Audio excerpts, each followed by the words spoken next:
All right, welcome to another episode of the EO Orange County podcast. I have the privilege of being here with Mary Rama, who owns Focus Escrow. Mary, thank you for coming today. Thank you so much. It's a privilege to be here. I'm honored. Great. Well, why don't you tell us a little bit about your story, where you're from, and kind of how you've navigated, the early years of your life. Sure. I'm another immigrant story. I was born and raised in Albania during communist times.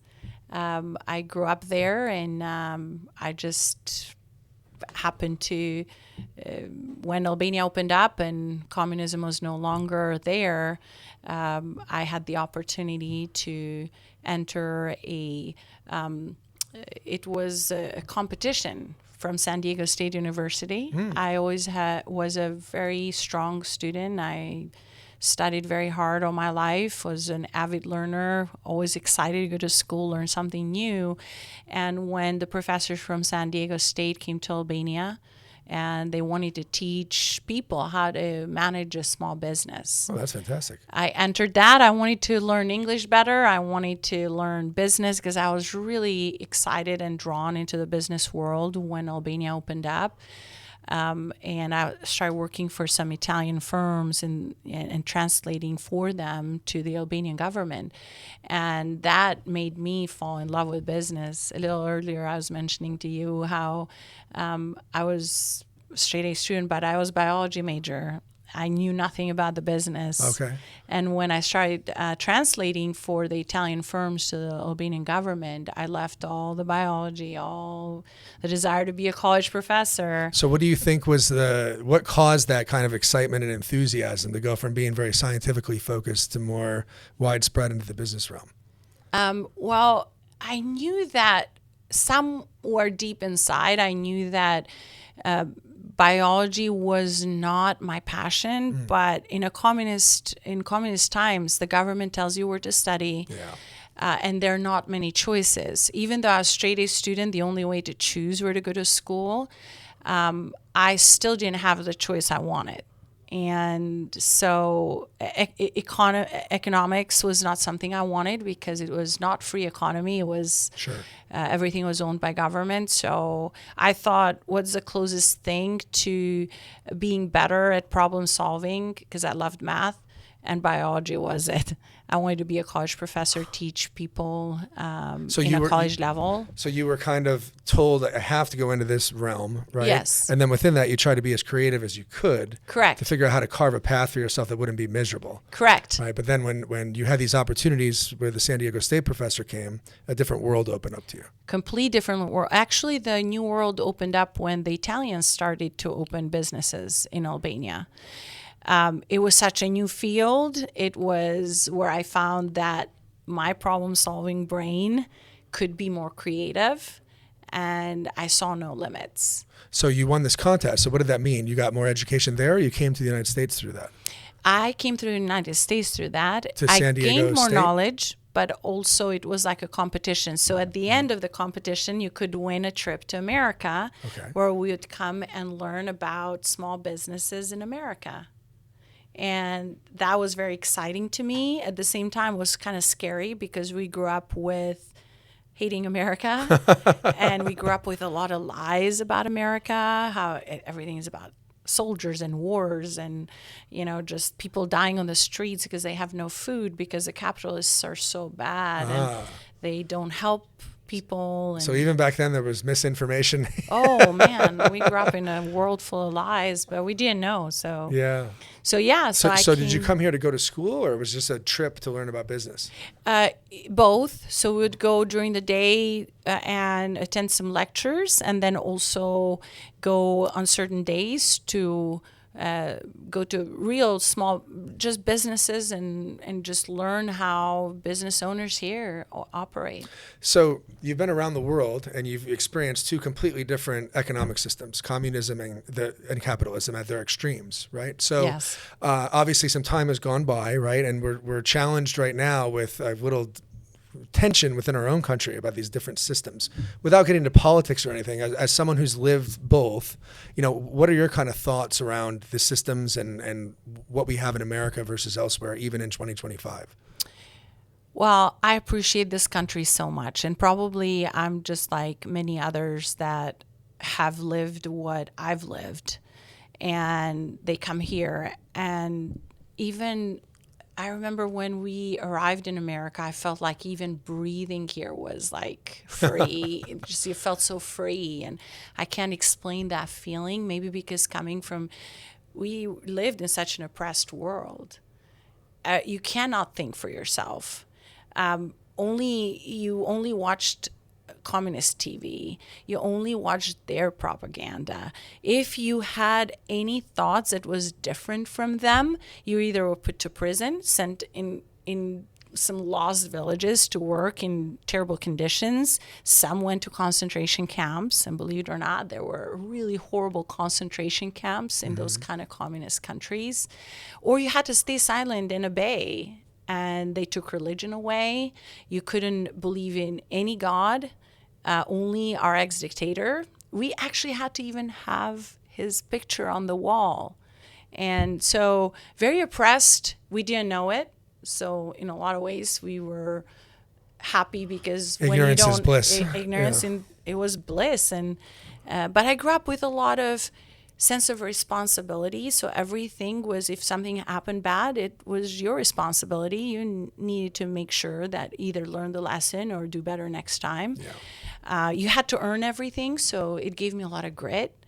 And it was hard. So now you come, but there was no opportunities. The government told you what to do. You told where to go to school, where to go to work. Everything was government owned and government directed. So when you came here, there's culture shock, I'm sure, right? It was. So what was that adjustment period like? How long did it take to really kind of assimilate culturally, not fully obviously in a community and everything, but when did you start getting comfortable breathing that fresh air and being able to breathe? To be honest, I saw the difference right away. Mm-hmm. It was like night and day. And also, I didn't come here thinking I was going to stay. So I really came here to really learn and see what the culture here is all about. Okay. And you studied what at the school? we studied just like But business. when you enrolled, It was did you? No, there was no enrollment. It Oh, was okay. a 3 months exchange student program. Oh, gotcha. So at the end of the 3 months, what happened then? I had to go back, right? Well, that must I have been didn't. very interesting. Okay. I did not. I like it. Okay. Tell me a little bit about that. How were you able to not go back? I was so in love with the country. Obviously, we landed in San Diego. I mean, can There's worse you places be to in a stop. better city to? So everything to me looked like Disneyland. I mean, I grew up where there was nothing built for people's enjoyment. Sure. So when I came here and we would go to places where people had fun, I'd be like, really? They built these things just for people to have fun? We didn't have any of that. So everything was so beautiful. Everything was so big. I mean, in Europe, as you know, it's just very tiny. Everything is tiny. And even like, I remember even getting on a truck was like, how do you even own these things? They were like so big. Everything was so big. How were you and able so to? beautiful. How were you able to stay? So I fell in love with everything, and I just felt so free, and I felt so, it's like there was no ceiling. That was like, in Albania, I hit the ceiling very fast when it opened up. Yeah. But you come here and you feel, that's why I feel that feeling of freedom. The opportunities are everywhere. At least that's how I felt.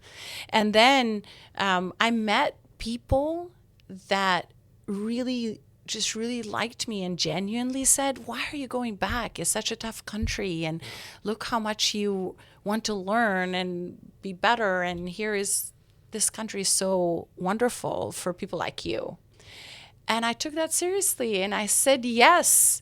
And I go back, and I don't. I guess I'm a little interested in the logistics. So Yeah. you came here for a program, and then how were you able to immigrate into the country? So I had a visa, and I was supposed to go back. And then when this family heard my story and said, look, that's a tough country to go back to, especially as a woman. And Albania in those days was dangerous, Sure. was not, the democracy we expected did not come. It was just a lot of chaos. And I was super ambitious and wanted to be better, and I wanted to be in business. And a woman in business in those days in Albania, it was not very welcome. So this is the family that sponsored you when you were here? no, another family that I met just through working Just at randomly. Took an randomly. interest.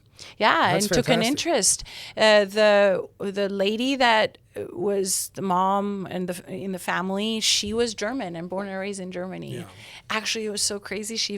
We looked the same. People thought we were like mom and daughter. It was like really interesting, and they were so passionate about helping me. And today I'm so very thankful to Larry and Hildy for seeing you're such a great person and you can do so much here.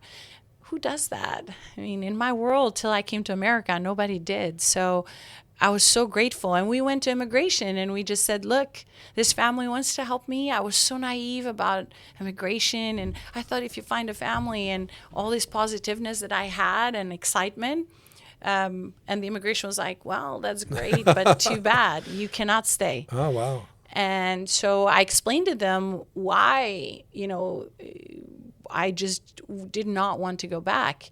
And they said, well, the only way for you to stay here is political asylum. Sure. And so that's how my journey started. Very difficult, Robert, to be honest. If I knew what was ahead of me, I probably don't know if I would have said yes, but I'm so glad I didn't know, Sure. because all that struggle and what I went through paying the dues to be in this country has been a difficult but the most rewarding journey ever. So Well, I find it very interesting. One of my children is here, helps edit these and film, et cetera. I have two Yeah. others. And, we don't have any control over where we're born, right? But when you're born here, even under not the best of circumstances, the beauty I feel of this country is there's still, no matter what, is opportunity, right? And there's what worries me is I don't know if there's a lot of cognition of that anymore. The difference that we have here versus still most of the rest of the world, right? I grew up in a little town in upstate New York and from fairly humble means, but I was able to be geographically mobile. No one stopped me from going to different states, exploring different opportunities, trying different types of careers, et cetera. And then when it came time to go into my own business, there's all sorts of banking and financial opportunities and government programs, et cetera, to help you. And I don't think, especially, this shows my age, right? I don't think the younger generation really realizes how special it is here. So as I do these podcasts, many times, as you know, being in the chapter, a good chunk of the chapter is people who were not born here, right? These entrepreneurs that came here. And I don't think that's really a coincidence. I think there's a cultural aspect to having to grind through things and have grit that if you end up being a business owner and you've gone through all that, you're going to be a person who's looking for connection and assimilation and really working to find your tribe, so to speak, so you can keep building and growing. And I hope for all of us that will continue to future generations. I absolutely agree 1,000,000% with everything you said. I have such deep gratitude for this country, what has done for me and my family and my kids. I came here with nothing, no money, no friends, no family. Immigration after me for 16 years. 16 years, wow. Yeah, and it's okay. I mean, these are the laws were of you the able country. to get citizenship? After 16 years, after a lot of tough. Yeah, okay. But again, I don't blame them. I did not follow all the rules the way that they were supposed to be, and I take full responsibility for that. And I was persecuted by federal government. This was during Clinton times, and I went to immigration courts every 3 months with no money. I had to work 2-3 jobs to just pay the lawyers to be in the country. That's amazing. And I actually, even when I got married and I had my first baby, she was only 8 months old, I think. This was in 1998. I got deportation orders, even married to an American citizen, because of technicalities on paperwork. It became so much money paying to the lawyers. So when I got married, my husband and I decided, well, let's go the easy way. And the easy way is never the best way. And we had made a mistake on our filing. And when I went there all excited we already owned a home by then. I already had become really good in business and taken over a lot of the company. They went there with my American citizen child, and they told me, well, too bad. You have 2 files going parallel, but the deportation takes precedence. Yeah.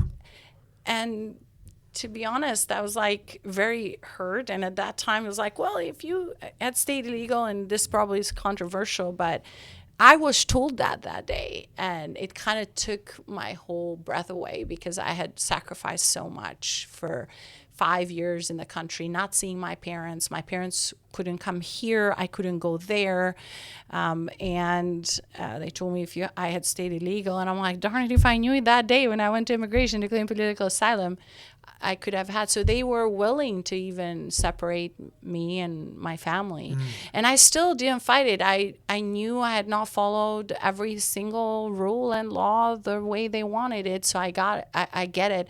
But it was. Can I ask a question about that? So that it's very interesting to me. So I'm not much of a rule follower myself. In fact, I took a DISC assessment and I got an 11 out of 100. I joke with my wife about that.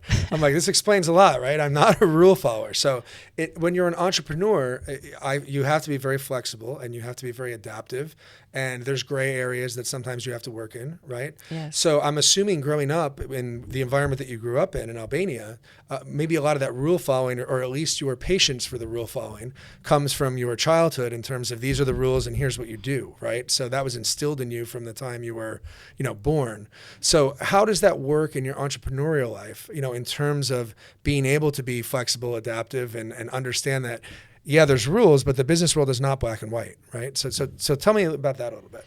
Well, and that's a very interesting question because, yes, there are very strict rules in a communist society. I mean, I would be here in America and I was afraid of seeing police because authority was like, if a police talks to you, that's really big trouble. Yeah. Real problem.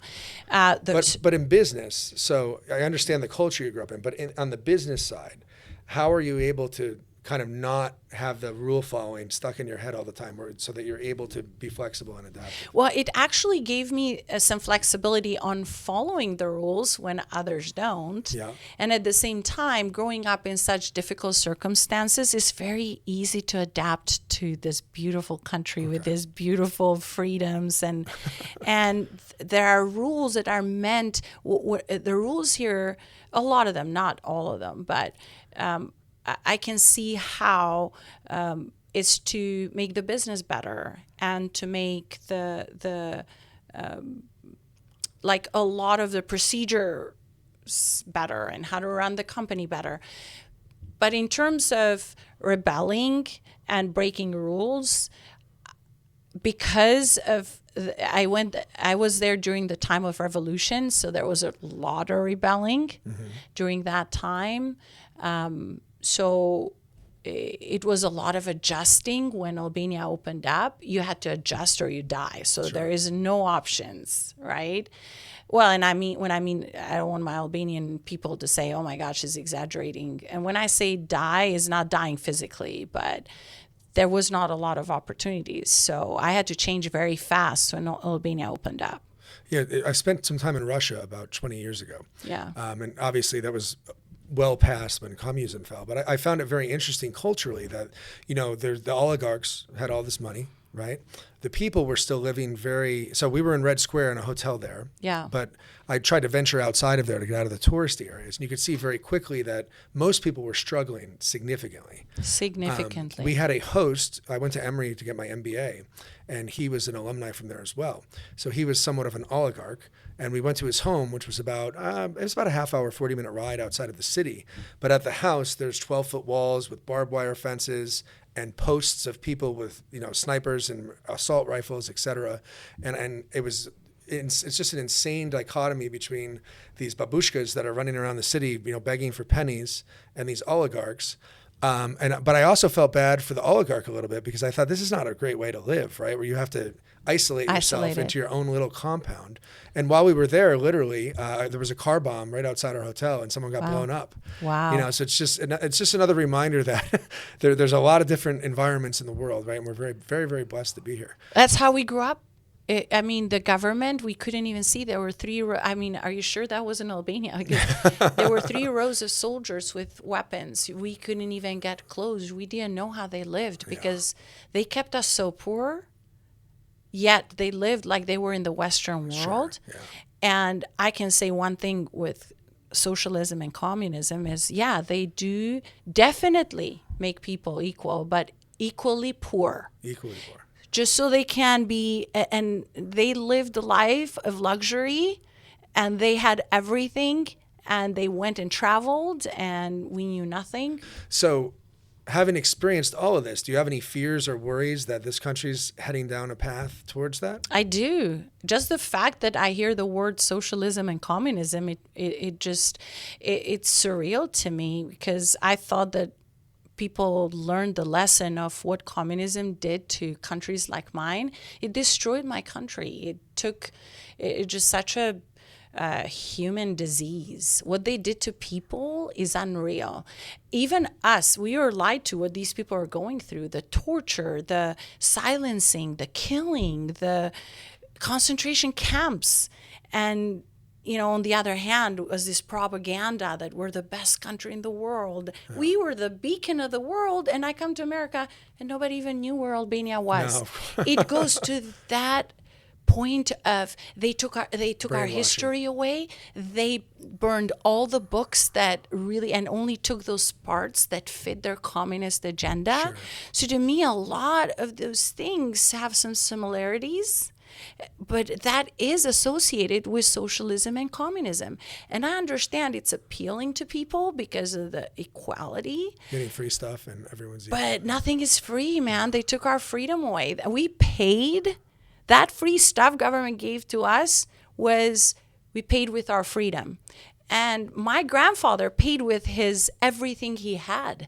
My grandfather was one of the most respected businessman in the country, made very good money, sent two brothers in school outside of Albania, had beautiful homes, and a business like yours, lumber business, did very well. And in one day, Robert, we woke up in communism. I wasn't alive, but I go back and I say, how did my grandfather even continue to live?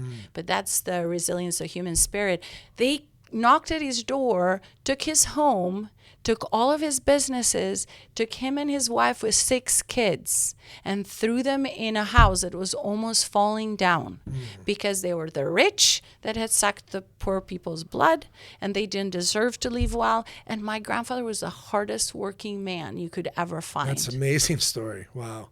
Well, thank you for being so open. I appreciate that. So I hope that resonates with some, and I hope I don't make enemies out there. But this is a real story that we went through. This is the history of my people. And when I hear those words and people wanting that, it just makes I find it inspiring that you share that. It's fantastic. Thank you. So we talked a little bit before we started recording, and you mentioned that you came here, you ended up going to college, and then you started your entrepreneurial life pretty young. And that was you decided not to finish college to go into that.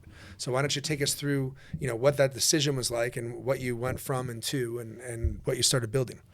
Talk about rebelling. I was always a straight A student. My parents were very strong on, me being the best I could ever be. And because of them, I feel because they were that way is why I'm where I'm at today. And they wanted me to be either a college professor or a doctor. So at that moment when Albania opened up, the revolution happened, I was there. And the excitement of a new world, I ran into the Italian business people, and they wanted a translator. So I knew Italian very well at that time, way better than English now. And I started translating for them. And I immediately fell in love with the world of business. Somehow, now that I shared with you my grandfather's story, maybe it's in my DNA. Yeah, sure. But I never knew his story, Robert, till communism was over. My grandfather was afraid to tell his story. Well, I think there's traits that come down. Right. So my mother's father was entrepreneurial. There you go. I think there's a genetic component. Sure. It probably deals a lot with risk taking, risk tolerance, I guess, high risk tolerance, right. And creativity. And I think there's this blend of traits that come together to say, and then I can't work in a system. I need to, I'm a terrible employee. Right. My kids would tell you, my wife would tell you that I am not a good listener. I don't follow directions well. And if you put me in a system where I have to do something, I'm going to naturally rebel and not want to have anything to do with it, right? Well, for me, it was not right away. Like, you're very lucky to have that right up front. For me, it was a whole transformation. I was raised with rules, But then I learned very early But that I don't think rules change your genes, right? yes. Inside of me, I always knew there was something better. I just didn't know what it was. So I only searched that through being straight A's, because I realized if I have straight A's, I could rebel. I could do things that other couldn't. I could flexibility be from there, that girl that could have guy friends and that could have a party at the house. It was very simple things, but I realized that straight A's, and then I have everything I want. Hey, heck, sure. So I broke the rules, but in a hidden way, not so openly. And then when it opened up, and I was like, there was one moment I was like, I'm not going back to biology. This is what I want to do. I didn't even tell my parents for a very long time. So how did translating move into the sphere you're in now? So you're doing escrow and real estate. So tell me about that journey. I actually ran into, I wish I could say that I came in America and oh my gosh, I want to be an entrepreneur. I didn't have that, because at the beginning it's all about survival, right? But now I'm learning that if you have a business, the first part of that is survival. So for me, that first part of surviving, learning America, learning the culture, assimilating, understanding, being part of the people and how they live, was that survival mode. And without that training at the beginning, I wouldn't have been able to be a business owner later.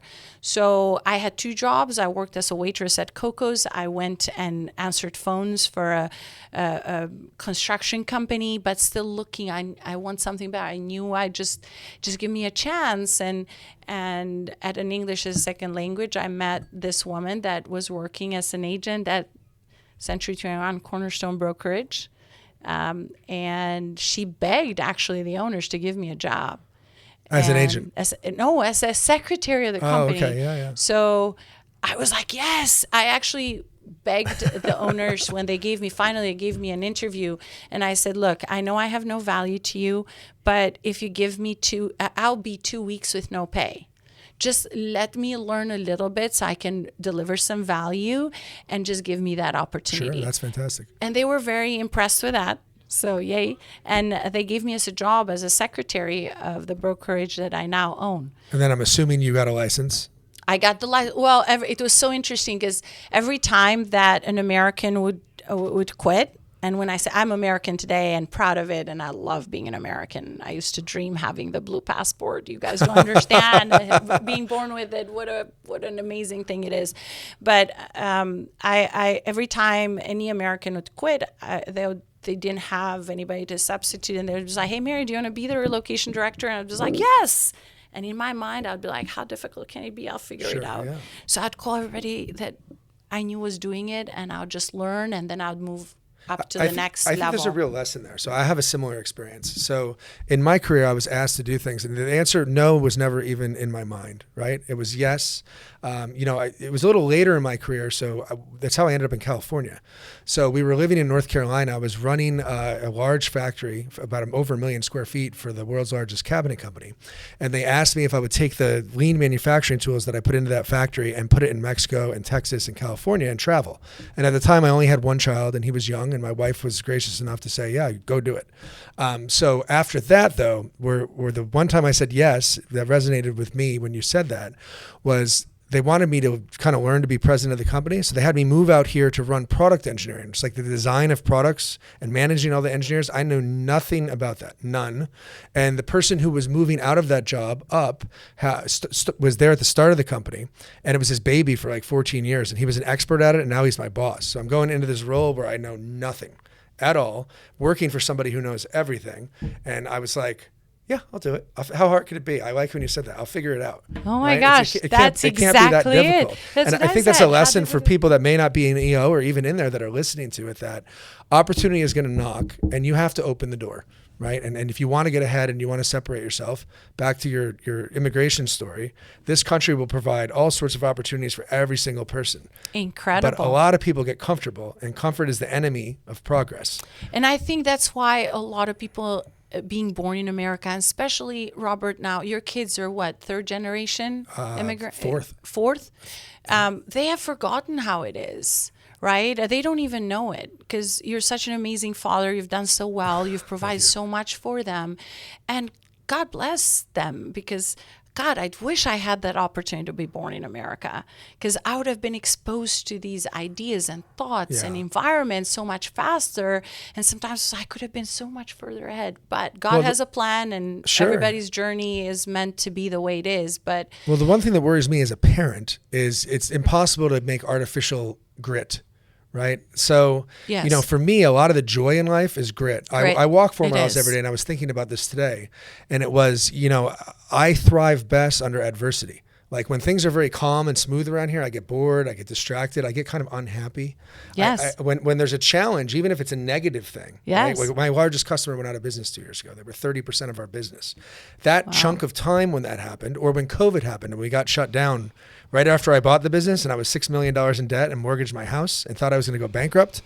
That was the most fun time to work, because the grit kicks in and you're like, all these ideas come. And I used to have a futon right here. I'd sleep here sometimes, right? Because I had to make things happen. And I worry as a parent that my children may not have that joy that comes from that struggle, because I think if everything's easy and everything's there and everything's available, then how exciting is anything? That's true. And we got to be careful. Like even for me, I'm first generation here. My kids have a very good life because we always want to give the kids a better life than we had. But I just, even with my kids, I'm so protective. I don't want them to get hurt. And sometimes I have to pull back and say, they got to feel the pain. Or I always thought, if I pass away tomorrow, are they going to be able to survive and have a good life? Because money is gone like that. I mean, you and I have been in situations where everything is taken away. I'll never forget when all the money I had in the bank was taken away from me. And 2008 hit at the same time with no money, and at the same time with going through some very personal, deep problems in my personal life. And I had to surrender and say, okay, God, I don't know what you want me to do, but I'll just show up. And I showed up. That's the number one skill. Yeah, you just show up, no matter what it is. And that goes for anything in life. Like everything. I'm doing this stupid, as I told you, carnivore diet, right? And I'm walking 4 miles a day. And what you find is if you just show up every day, right? Show up. I have the plan. This is what I'm eating. Yep. I'm going to walk 4 miles every day, whether I'm tired, haven't slept, whatever. And you'll get the progress that you want because you're showing up. You're not doing anything exceptionally special. Showing up. Just showing up. Following a plan. And keeping the faith, because there's some dark times in your entrepreneur journey or when you're running businesses when you don't know how you're going to make the next day. But having that faith that, hey, I've gone through so much. God didn't bring me here for nothing, and is not going to just drop me at this point. Well, I like that. You met with Scott, right? And you did a podcast with him. So Scott has his 4 Fs: faith, family, fitness, and finance. Oh, right? I love that. So those are kind of the 4 I centers. And if any of you are interested watching, there's an app and everything. It's great. That's what I use. It's called X100. But it all starts with faith. So you had talked to me a little bit about your morning routine. Yes. Why don't you kind of take us through that and why that's such an anchor for you? When I heard Jim Rohn say that work harder on yourself than you do on your business. Yep. That was such a big aha moment, Robert, because I had completely let myself not that I didn't take care of myself, but I focused so much on the business. And I then all those years, 20 years in the business, and I realized I've been continuing to work on a survival mode, just reactive mode. And I had let myself go in my mental state, in my physical state. And so I was like, what does that mean? What does that mean? Like working on yourself more than on your business. And I started doing some more, let me look around this concept, because it sounds like now I have trained so much in the business, but by not being have not put a lot of effort on the self-development. Now the not developed self-me was pulling me down, and the business was suffering because my mindset was not right. I was coming from lack, always on reactionary mode, only on, just how am I going to do this? Am I going to succeed? While it serves you and it helps you continue to push yourself to go to the next level, in the long run and to really build wealth and to build success, it just goes against you. It's not sustainable for it's scaling. It's not. I was actually listening to this in my walk today, literally, and it talked about, are you managing chaos, right? Or are you managing real growth and progress? And most business owners the vast majority, they're managing chaos. Correct. And I myself even here, I had epiphanies there. We have a meeting at 1 now as a result of me listening to this, because there's things that I'm still allowing myself to just be drawn into chaos versus just holding people responsible, accountable, and giving them the autonomy and the ownership to be successful. That's huge. Because the business owner has to let go too, right? That's huge. And no one's going to do it as good as you, right? But Never. But the reality of it is there's one of you. Yeah. And if you want to scale, like this business is around 20 million, right? If we want to be a $100 million business, there's not enough of me to go around. Right? Amazing, by the way. Your scaling is just so fascinating for me. But yeah, going back to your question is so as I started researching what that means, I ran into the Miracle Morning book, and I ran into a lot of what to do to start doing more work on yourself. And now I have such a strong morning routine. Tell us what it is. I wake up at 6:30 in the morning, and I literally work on myself for 2 hours. Good. Affirmations, gratitude of what I have today, but also gratitude about where I want to be as if I have it now. Good. So your visualization. Visualization. And that follows with some steps on what I want to do today in order for me to be that person of the future that I want to be, and the life and the vision that I have. And then I end it with some meditation. And I used to hate meditation. I never thought I could, because my brain is I know. I've tried only it. And I'm not very 5 second successful. piece. That's what I used to say. Be careful what you say, because that's what I said too. And now, now I'm doing 5 minutes, but it's better than 0. Absolutely. And it used to be where I thought it's such a cliche, because I'm on a massage table and 5 seconds later, I'm like, okay, when I'm done with the massage, I'm going to do this, I'm going to do that. Brain cannot stop. But it's starting to, like, as I'm doing this process, having meditation after all of that to visualize all the affirmations and what I want to do with my life, it is becoming more of a, it makes sense.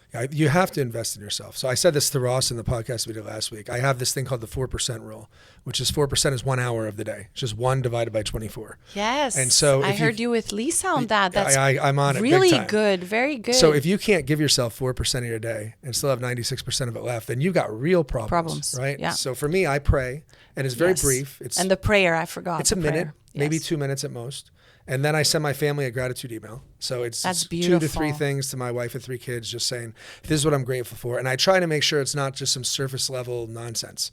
I need to do that. That's beautiful. And what I'm hoping is, Gavin, if you're listening over there, I'm hoping that whether they acknowledge it or not, there's something being fed daily. It is. And I also think that when I'm gone, there'll be a record of this was my father's life, right? That is the raw part of it. Beautiful. And that's another thing I'm journaling.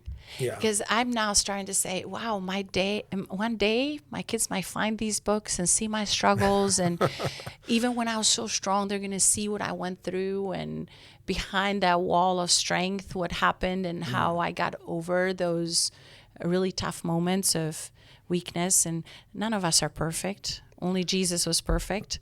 And I realized that I also need, as a leader, not to approach my business as this perfect person, because then people do not connect with you, because it's in that humanity and vulnerability and failures that they connect, instead of how perfect you are and how successful you are, because that's intimidating for people. Yeah, not just your employees, but your customers. You have Everyone. You have to be relatable. You we were gotta talking be earlier relatable. about how everyone's in sales, right? You told me that one of your kids hates sales, and I said, well, he's in sales anyway.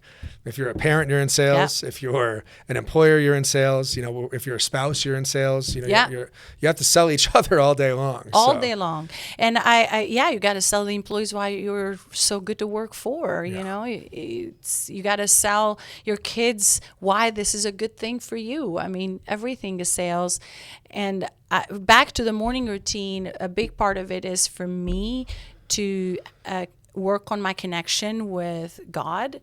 And that brings me a lot of peace. Has that been a steady thing that's been consistent throughout your whole life? Has there been ups and downs with your faith? Ups and downs with my faith. Have you ever disconnected for periods of time completely, basically? Absolutely. And actually, there were times when I was mad at God because it was so hard, Robert. It was like, God, I've been so good. Why? And what keeps pulling you back?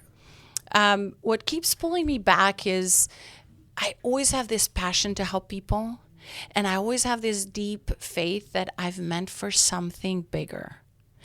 And something bigger doesn't need to be like, anything out of the ordinary. Even the ordinary fact that there are 8 people in that company that depend on me to make a living for their families. That is huge for me to, no matter what I'm going through, no matter how dark it is, I feel that I have the responsibility to continue for them.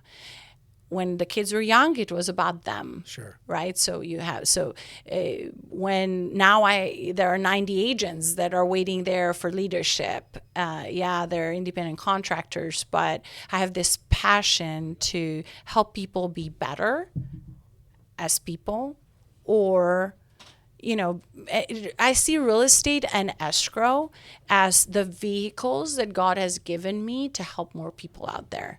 And when I come from that perspective, that people depend on me, that me being able to, and there is some really fulfillment that the moment you go there and you take because a lot of this a lot of this, like when you're down and you're feeling like you don't want to continue anymore and you want to quit, is about you. But when you take it away from you and you make it about other people and helping others, there is something that in my brain, it's like, okay, let's get going. Yeah, I think you can only fill your life with so many material things and experiences. So, for me, coming from, my mom waited tables, my dad was a plumber, right? I wasn't born in Albania. You went through a much difficult struggle than I did, no doubt. But for an American child, I've seen a lot of different levels of success, right? Absolutely. And 3 or 4 years ago, when I really started making a lot of money, you're making a few $1 million a year or whatever, you can really kind of do whatever you want. And I really started going through probably the most unhappiest time as an adult. So there's ways to distract yourself and to, just bounce from thing to thing, just where you think you're having a good time. But it came to kind of a critical mass where I'm like, this is not fulfilling, right? Making more money is not going to make me happier. Buying more stuff is not going to make me happier. It's not even about happy, because happy is an emotion. There's contentness, it's fleeting. Right? Happiness is fleeting. Yeah. Am I content with my life, and what am I doing? Fulfillment, satisfaction. Yeah. So what you said really resonates with me, because right now I'm spending a lot of time mentoring people and helping people. Mm-hmm. So I have a coaching program that I'm doing. I'm writing blogs and whatnot.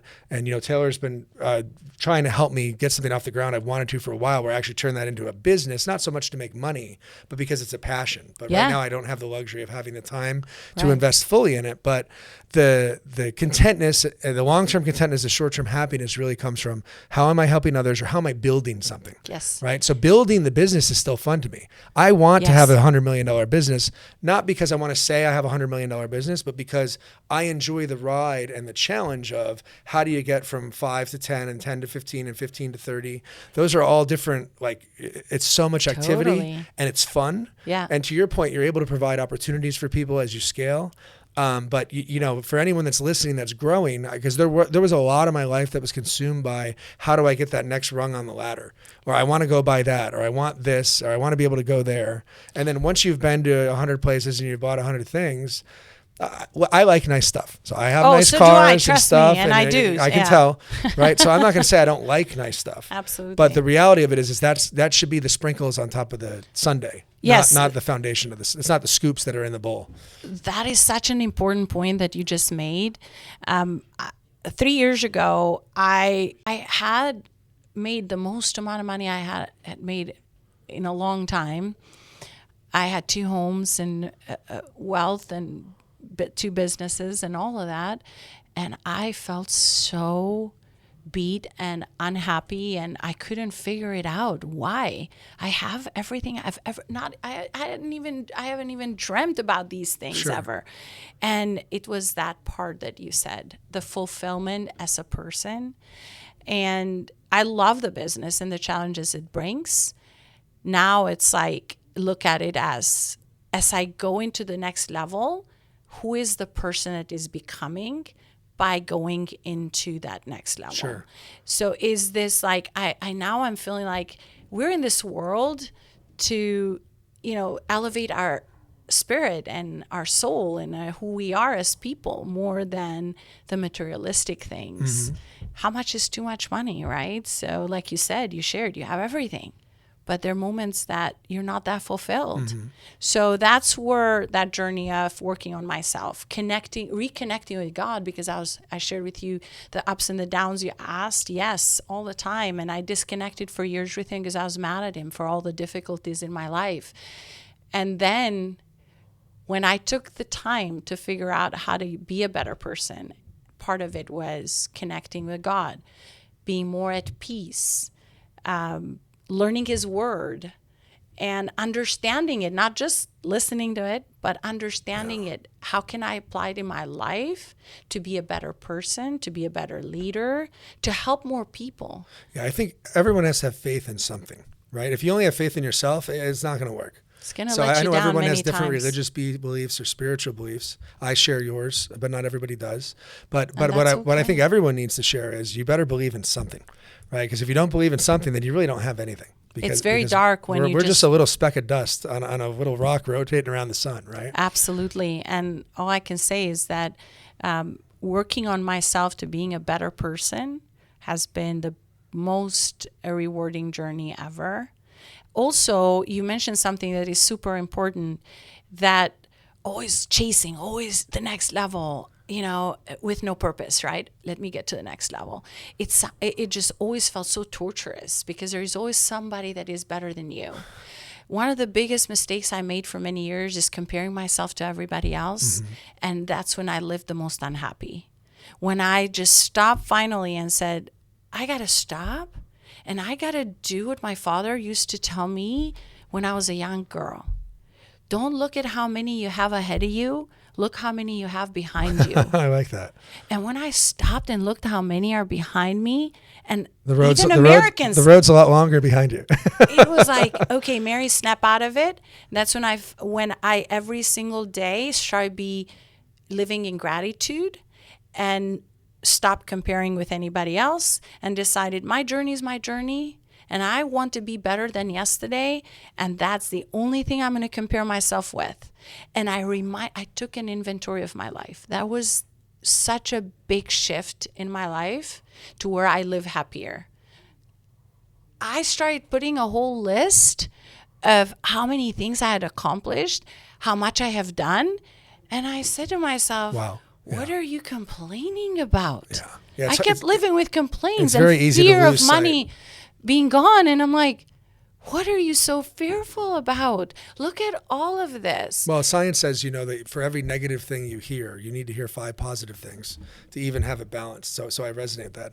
So one thing I want to add, and then we'll talk about your business a little bit, is I was talking to a coaching client the other day who's going through some difficulties. And I said, listen, the one thing you need to understand is there's never going to be another you on earth. You're the only one, right? So there's good things going on in your life. There's bad things going on in your life. That's everybody, right? But even your struggles can be a beacon to other people, right? Because Absolutely. there's other people that are struggling with the same things you're struggling through, and your unwillingness to be vulnerable about them and to hide them or to try to put out a facade of who you really are versus who you really feel like is making you miserable, right? Because you're feeling this pressure where I have to have these things financially and I have to have these things physically and I have to be in this position. Otherwise I can't be happy, right? Whereas the struggle, kind of getting back to what we talked to, there can be fun in the struggle, right? That you just mentioned it. What's that little micro improvement you made today versus yesterday? And it's like building a brick wall, the cheesy analogy, right? If you just put a brick down each day, it's just a tiny little brick. But you look at the Great Wall of China. There's a lot of bricks on that thing, and it's huge, right? But that was built a brick at a time, and I think we all need to take that. So thank you for sharing. Absolutely. So- and the test becomes a testimonial. That's where I found Test power. becomes the testimonial. Write that down, Gavin. The test becomes the testimonial. I like that. And I feel that that's so powerful to go out there and help somebody that is going through what you went through and they don't believe they can make it. Right. And I have goosebumps sharing that with you because that's my passion. Well, I can see that. All right, let's talk about kind of the current state of your business so people Yes. kind of know who you are and what you're doing just in the modern business realm. So Awesome. take a minute or two and just tell us what you're up to now. Awesome. So I started as a secretary of the Centurytown Cornerstone Brokerage, and I learned every part of the business from the ground up. And then I took over as a partner in 2001. And I then, when my partner retired in 2018, I took over the whole company. I felt that I had been trained well enough for that moment and not look for another partner. And then I was just kind of thrown into escrow, go figure it out, because they were losing money in an escrow company. I had no idea about escrow, and I started learning the escrow from the ground up. I became the secretary of an escrow company in Whittier, Apple Escrow, and I turned that around and made the money. And then when that escrow company was no longer in existence, all the agents that I had served so well asked me to open my own escrow. So in 2006, I opened Focus Escrow, an independent escrow company. We service with Focus Escrow, we service all California, mostly Southern California. And with the brokerage, what I do that I'm very passionate about is coaching, training my agents, build a business within a business, be a better business person, be a better leader for the clients. I love to help them become better people. We work a lot with mindset and how to work on us, and then with that in mind, we go out there and service our clients really well. So my main job in the brokerage is to really train and coach everybody to serve well and build their businesses. And in the Focus Escrow, I work with all agents from all over Southern California to help them with their escrows. And my motto is to make the real estate transactions so easy that they say, wow, there's nothing to it. Yeah. So how do people connect with you if they want to connect with you from a business standpoint? They can call me directly on my cell phone, 562-755-7454. Text me, send me an email. What is your email? MERITARAMA@gmail.com is my full name, Merita, by the way. So Merita Rama. MeritaRama@gmail.com. Great. And for escrow and any other help I can give. Fantastic. So let's talk about EO for a little bit. Yes. So you're in YPO also, correct? No, I am not in thought you were. YPO. No. No? One day. Where You're did I hear calling that it from? in the universe. Yeah, there you go. Well, unfortunately, we don't have the Y in YPO, so I want to join too, but I'm too old. Oh, that's right. Yeah, I that's think it's right. 45. Wow. but anyway. You're giving me like, what? I like you a lot. So we'll back that up a little bit again. So let's talk about EO for a little bit. So how did you find out about EO, and what drew you to it and got you involved? Such a great question.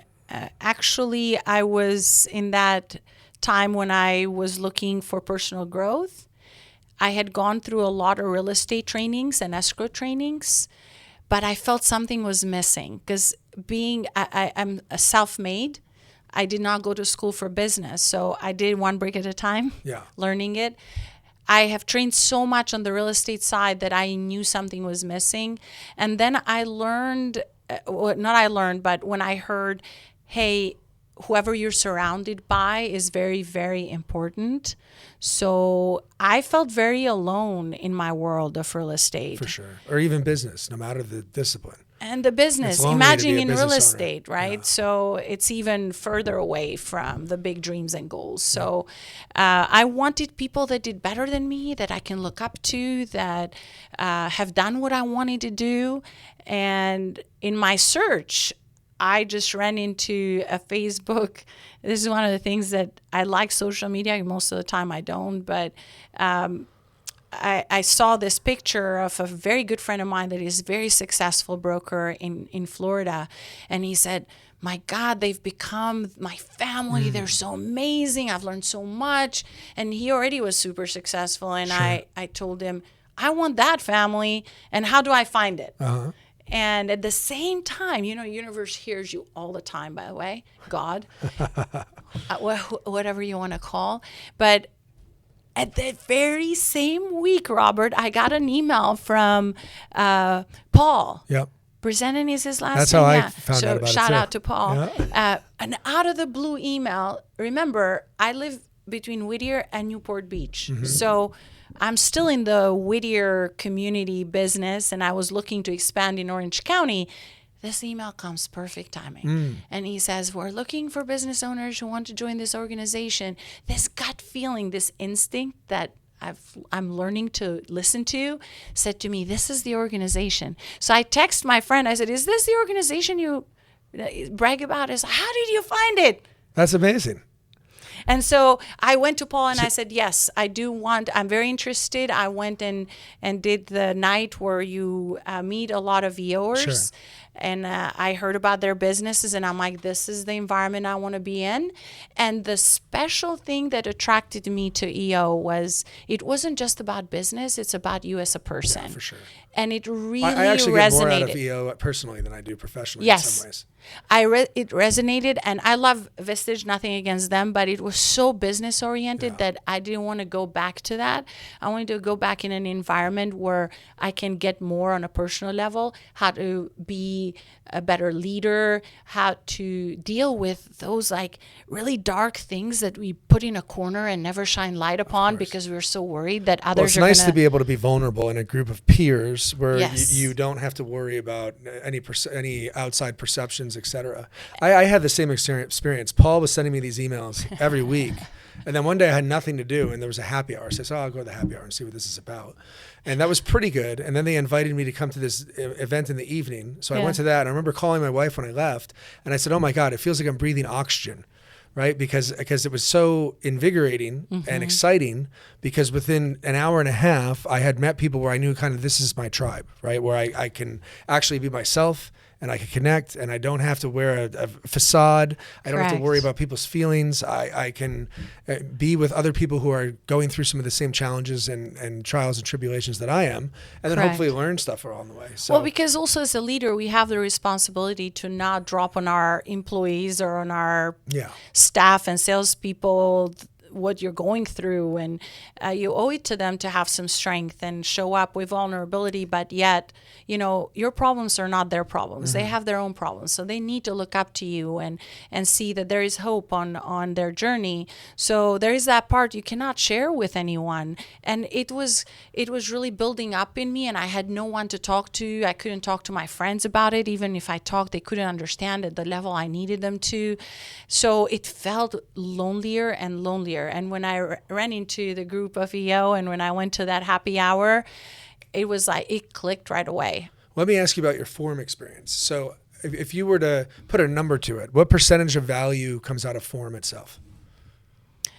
Because you said you do a lot of things in EO. So is forum the vast majority of the value you get, or do you get it in a lot of other areas also? To be honest, Robert, and I love my forum, and I mean, whoever is listening from my forum, I love you guys. I get a lot out of you. But now that I have participated in so many other things, I feel that the forum is only 50% of my experience. I'm glad you said that. So I've preached this all the time to new members. If anybody new is listening, or even older members that aren't stepping out, my forum's fantastic. So I love it. I wouldn't change it for anything. But it's probably 20 or 30% of the value that I get, right? And the organization is really, whatever you put out is what you're going to get back. So if you go to forum once a month and that's all you do, then you're going to have a good experience, right? And you may even think like, wow, this is great. I'm so happy I'm doing this. But I think there's a large percentage of our chapter, and it's getting much better over the last 6 months or so.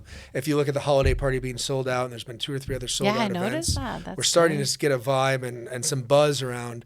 People are getting FOMO and they want to come to events. So I would just encourage everybody again that forum, at least my personal opinion, should be a percentage of your EO experience. It should not be the end all be all, because at the end of the day, you only have 6, 7, 8 other people out of a chapter of 200. You're limiting yourself. You're selling yourself short. Absolutely. And missing out on a lot of experiences. Very limited, and also once a month is not enough. Yeah. In my opinion, and also the learning. I mean, I've gone to just yesterday I was at this learning about how to be a better coach, because that appeals to me. Yesterday morning, yeah. What I learned so much just yesterday. The connections with other people, learning other businesses, and eventually you get to meet people that will give you business as well, you know, because they see how you work and there is a level of trust. I'd rather work with EO fellow business owners, and because there is a level of trust there, and then you never know through the networking what you can learn to get you to the next level of who you need to meet or who you need to work with. So I've been blessed with a lot of people in EO that if I didn't go to these networking events, I wouldn't have met them, and they've opened some doors for me that would have never been able or possible to open in investments or in getting more business from even outside of EO. So I'm very, very grateful. I'm very few things I miss. Well, look, I think it's been a great conversation. I really enjoy your vulnerability and your transparency. Is there anything else you'd like to share? You covered so much, and I hope that I was able to bring some value with my experience. Well, I'm personally inspired. It was really good. I I appreciate think it was that. very, very excellent, and I appreciate that. So thanks so much, and we'll see you for the next episode. Thank you. And you inspire me, so thank you. Thank you.